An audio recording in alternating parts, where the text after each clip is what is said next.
કે એક બાળક હોય ને તો મારું ઘરનું આંગણું કેવું ફૂલફૂલાય, મને આનંદ થાય. એટલે એમના જે રાજગુરુ હોય છે એ એમને કહે છે કે નિમિ આપણે એક યજ્ઞ રાખીએ, પુત્ર કામેષ્ઠી યજ્ઞ, અને એ યજ્ઞમાંથી જે તમને ફળ મળશે ને એ તમારા આગળના વંશને વધારશે. એટલે નિમિ રાજા હોય છે એ કોણ છે? રાજા દશરથ. રાજા દશરથ એ યજ્ઞ કરે છે. એ યજ્ઞનો પ્રારંભ કરે છે ને એને 3 રાણી છે.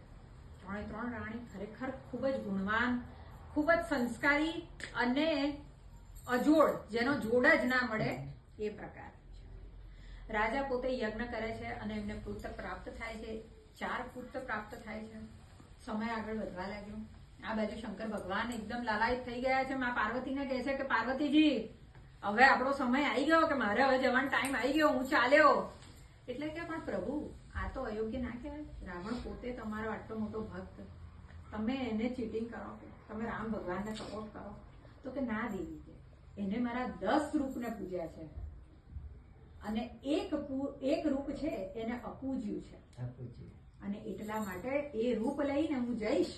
10 ને પૂજ્યા રાવણે, છાડ્યું એક અપૂજ, એ અપૂજ સ્વરૂપથી કરી શકું હું યુદ્ધ, મદદ કરી શ્રી રામને રાવણ કાર્ય વિરુદ્ધ. એટલે એ રીતે રાવણ મદદ કરવા, રાવણના વિરુદ્ધ જાય છે. અને આ બાજુ ભગવાન કહે છે, શંકર ભગવાન કહે છે કે આ જે હું સ્વરૂપ લઈ રહ્યો છું ને એ અનાયાસે કોઈના એકદમ આ નારદ મુનિની અંદર જે ભાવ હતો ને એની અંદર વેદના અને દુઃખનો ભાવ હતો, કે એ ભાવ સાથે હું આશીષ આપી ના શકું મારી ભક્તને. એટલા માટે એ વાયુદેવને કહે છે. હવે જે અંજનાજી છે ને એ અંજનાજી પોતે કોનું સ્વરૂપ છે ખબર છે? કુંજ સ્થલા નામની એ અપ્સરા હતા, અને એ અપ્સરા ખૂબ જ સુંદર હતા, પણ શ્રાપવત એમને આ જન્મ લેવો પડ્યો હતો. અને વાનર જે સમુરાય હોય છે એમના આરાધ્ય કોણ છે? તો કે વાયુદેવ. એટલે વાયુદેવની પ્રાર્થના કરે છે. અને એટલા માટે જ આપણાને એવું ના થાય કે ભાઈ કુંજ સ્થલા એમની આટલી મોટી ભક્ત હતી તો સ્વયં શંકર ભગવાને જ કેમ આશીર્વાદ ના આપ્યા? પણ કારણ કે એ શ્રાપિત ભાવથી આવેલો સ્વરૂપ હતું. એટલા માટે શંકર ભગવાન પોતે વાયુદેવને આપે છે કે ભાઈ તમે પ્રસાદ રૂપે મારા સ્વરૂપને અંજનાને આપો. અને એમના ત્યાં બાળક થાય છે. એનું નામ શું છે? એનું નામ છે સુંદર. હનુમાનજીનું સૌથી પહેલું નામ છે સુંદર, જે એમના માતા પિતાએ રાખ્યું છે. ખૂબ જ સુંદર બાળક, અને જુઓ તો લાલાયિત, અને બાળપણથી જ એટલા બધા આનંદિત ને કે અહીંયા રમે, ત્યાં રમે. આમ તો મારા આંગણામાં રમતા હોય તેવું થાય, અરે વાહ મારા આંગણામાં તો હનુમાનજી રમે છે, કેટલા સરસ. બધાને ખુશ ખુશ ખુશ કરી નાખે. અને એક વાર નાના હોય છે તો જોવે છે કે ભાઈ આ તો કે બહુ ભૂખ લાગી ને મમ્મી પપ્પા બહાર ગયા, શું કરીએ આપણે? તું ના કે મમ્મી શું કરું? એટલે જોવે છે કે ભાઈ ફ્રીજમાં શું પડ્યું, લાવ ખાઈ લો. કોઈ છોકરાને થોડી ખબર હોય કે આ ખવાય કે ના ખવાય. એટલે હનુમાનજી તો કેવું પાછા દિવ્ય આત્મા હતા, એટલે એમના માટે તો એક્સ્ટ્રા એનર્જી હોય, પાવર બી નેક્સ્ટ લેવલ હોય. એટલે શું કરે છે તો કે એ સીધા ફ્લાય કરે છે કે સૂરજને જ હું ખાઈ જઉં. હવે સૂર્યદેવ છે. હવે આપણે કેવું ખબર છે, ફ્રેન્ડ સર્કલમાં બી કોનું કયું છોકરું છે ને આપણને ખબર જ હોય. ના ખબર હોય કે આમનું આ છોકરું છે ને આમનું આ છોકરું છે, બરાબર? તો દેવોને તો ખબર જ હોય ને કે સ્વયં આ જે આયા છે હનુમાનજી એ કોનો અવતાર છે? તો કે ભગવાન શંકરનો અવતાર છે. અને ભગવાન શંકરનો અવતાર છે એટલે એ શું કરે છે? એમને નમન કરે છે. અને જેવા નમન કરવા જાય છે એવી એમની જાળ હોય છે એ ઠરી જાય છે. એટલા માટે જેઓ જાળ ઠરી જાય છે, હનુમાનજી એમનું મુખ મોટું કરીને સૂર્યનારાયણને ખાવા જાય છે. અને ત્યાં આવી જાય છે રાહુ.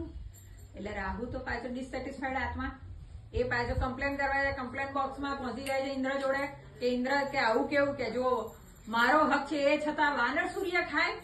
એટલે ઇન્દ્ર પાછા એકદમ ગુસ્સામાં આવી જાય છે. ઇન્દ્ર ચડી એરાવતે ગયા સુરજની બહાર, એ પાછા સુરજની પાછળ ગયા કે આ થઈ શું રહ્યું છે, મને ચેક કરવા દો.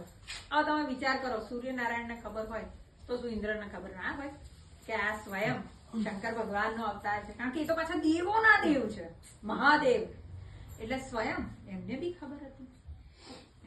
ખબર હતી, તો બી ઇન્દ્રએ શું કરવા એમનું જે હતું વજ્ર શું કરવા એમને માર્યું હશે? ઇન્દ્રએ વજ્ર માર્યું અને રાખી શક્તિનું માન હનુભંગ થઈને પડ્યા મલાઈગીરી હનુમાન. હનુમાનજીના જ્યારે અહીંયા હનુ પર વાગ્યું, હનુમાનજી નીચે પડી ગયા, મૂર્છા અવસ્થામાં છે, બચવું અશક્ય છે. પોતે વાયુદેવ ગુસ્સે થઈ ગયા. આ આખી છે ને ફાધર ટુ ફાધર કન્વર્ઝેશન ચાલી રહ્યું છે. કોનું? વાયુદેવ વર્સિસ ઇન્દ્રદેવ. ઇન્દ્રદેવ કઈથી ફાધર થઈ ગયા? ઇન્દ્રદેવ કોના પિતા હતા? વાલી જે હતો ઇન્દ્રદેવનો પુત્ર હતો, અને એ પોતે ઇન્દ્ર, જેવી રીતે અર્જુન ઇન્દ્રદેવનો પુત્ર હતો એવી રીતે વાલી ઇન્દ્રદેવનો પુત્ર હતો. અને ઇન્દ્રદેવ પહેલેથી જાણતા હતા કે જો આ હનુમાનજી પ્રબળ થયા ને તો એ પોતે સુગ્રીવ જોડે ભળી અને મારા છોકરાને મરાઈ કાઢશે. એટલા માટે એમને વજ્રથી એમનો હનુભંગ કરી નાખ્યો. હવે પોતે બધા દેવી દેવતા આવી ગયા કે આપણે આટલું મોટું કે પ્રોજેક્ટ બનાવ્યો છે, બધું જ સક્સેસફુલ થઈ રહ્યું છે, ને અમેરિકા આડું ફાટે ચાલે ના ચાલે. એટલે કે આપણે કે કંઈક કરો કે. એટલે વાયુદેવ તો કે હું તો નહીં, હવે સપ્લાય જ નહીં કરું, આપણે નહીં આપીએ. આપણે કેવું પેલું પેટ્રોલ સપ્લાય બંધ કરી દીધો એવી રીતે એમ કે આપણે હું વાયુનો સપ્લાય બંધ કરી દઉં છું. સૃષ્ટિમાં કશે હવે વાયુ મળશે નહીં. પછી સ્વયં ભોલેનાથ આવ્યા અને ભોલેનાથ કહે છે કે વાયુદેવ તમે શાંત થાઓ. આ જે મારું સ્વરૂપ હતું એ શ્રાપિત, અને આ મારું જે પુનઃ અંદર મેં પ્રાણ પ્રતિષ્ઠા કરી છે એ મારું નિસ્વાર્થ રૂપે બનેલું સ્વરૂપ છે, મારી સ્વેચ્છાથી સ્વીકારેલું સ્વરૂપ છે. અને એ સ્વરૂપે હું કોઈ બી પુણ્યનું કામ કરું ને તો એ અધિવૃષ્ટિ કરે એની અંદર. તમારી અંદર જે ભાવ રહેલો, તમે એવું કહો કારેલાનો છોડ વાવો અને પછી ક્વોલિટીનું ફર્ટિલાઇઝર નાખો તો થાય આંબુ? ના થાય. એટલે ભગવાન કે મેં એના મૂળિયા કાઢી નાખ્યા, એની ઉપર જે બેક્ટેરિયા હતો ને બધો લઈ લીધો. એટલે હવે જે સ્વરૂપ છે એ ખૂબ જ સુંદર છે. અને ભગવાને શું કર્યું તો કે બધા જ દેવી દેવતા આશીર્વાદ આપ્યા કે આ બે બધા જ અલગ અલગ, કે બધી જ મારી શક્તિઓ તમારી અંદર. એટલે ઇન્દ્રદેવથી હજુ નારાજ છે વાયુદેવ.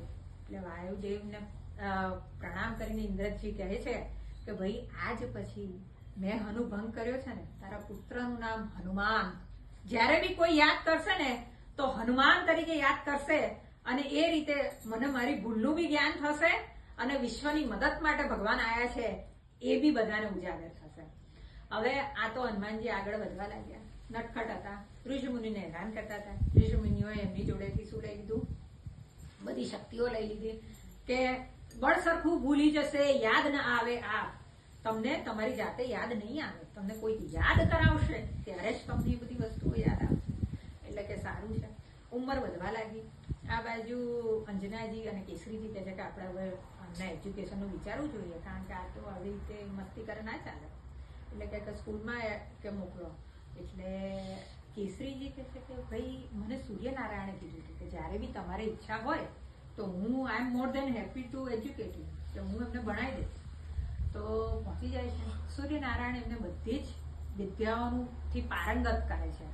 પણ અષ્ટ સિદ્ધિ નવ નિધિ કે દાતા અસબર દિન જાનકી માતા. અષ્ટ સિદ્ધિ ને નવ નિધિ એટલે શું? હનુમાનજીએ 8 જે છે ને સાધના એમાં સિદ્ધિ કરેલી છે. પ્રેક્ટિકલ એક્ઝામ 8 સબ્જેક્ટની આપી છે, પણ થિયરી 9 સબ્જેક્ટની ભણેલા છે. એ શું છે ભાઈ? તો કે ભાઈ જયારે એ સૂર્યનારાયણ જોડે જ્ઞાન લેવા જાય છે ત્યારે સ્વયં જે એ 9મી સિદ્ધિ છે એ છે ગૃહસ્થ જીવનની સિદ્ધિ. ગૃહસ્થ જીવન, હનુમાનજી તો બ્રહ્મચારી છે. હવે એના જ્ઞાન માટે સૂર્યનારાયણ એમની અંદર નીચે માનસ પુત્રી છે, કિરણોથી બનાવી. આ એઆઈ તો હમણાં આવી, આજથી કેટલા વર્ષ પહેલા પોતે સૂર્યનારાયણ એઆઈ જ કરતા હતા. આપણે કહીએ ને કે અમે એઆઈ શોધ્યું, ના શોધ્યું, ફલાણું. એટલે ભાઈ 4-5 વાર તમે આપણા ગ્રંથો વાંચો, તમને બધું જ મળી જશે. અંદર A to Z છે. એ ટાઈમે સૂર્યનારાયણ એમના કિરણોમાંથી જે બનાવ્યું એનું નામ હતું સુવર્ચલા. સુવર્ચલા એમની પુત્રી હતા. આજે પણ સાઉથના અમુક મંદિરો એવા છે જેની અંદર હનુમાનજીની મૂર્તિની જે છે મૂર્તિ એ સુવર્ચલા જોડે થાય છે પૂજા. અમુક સાઉથના મંદિરો એવા છે. હવે એ પણ એ માત્ર જ્ઞાન માટે જ હતું. અને જેવું સૂર્યનારાયણ એમનું જ્ઞાન લઈ લે છે એવું એ જતું રહે છે. આપણે પેલું પ્રોજેક્ટર પર હોય ને, લાઇટ હોય ત્યાં સુધી પિક્ચર દેખાય, પ્રોજેક્ટર બંધ, પિક્ચર બંધ, એટલે પિક્ચર બંધ થઈ જાય છે. આપણે આગળ વધીએ છીએ. આ બાજુ રામ ભગવાન છે. રામ ભગવાનના ચરિત્રની તો વાત જ શું કરીએ. સૌ પ્રથમ તો હું સરસ્વતી માતાને પ્રાર્થના કરું છું કે હે સરસ્વતી માતા, મારાથી મારી વાણીને એ શક્તિ આપજે કે હું સુયુક્ત શબ્દોનું ઉચ્ચારણ કરી શકું અને આ જે બી છે રામાયણ જે સ્વયં ભગવાન શંભુએ પાર્વતીજીને કહી હતી એ હું પ્રયત્ન કરી શકું, બરાબર ને? અને બીજું શું ખબર છે? સૌથી સરસ, જ્યારે બી તમે રામાયણની વાર્તા કરો ને તો પ્રત્યક્ષ કે પરોક્ષ હનુમાનજી મહારાજ. તો હનુમાનજી મહારાજ તમે તો પ્રત્યક્ષ જાણો જ છો, મારાથી ભૂલ થાય તો માફ કરો.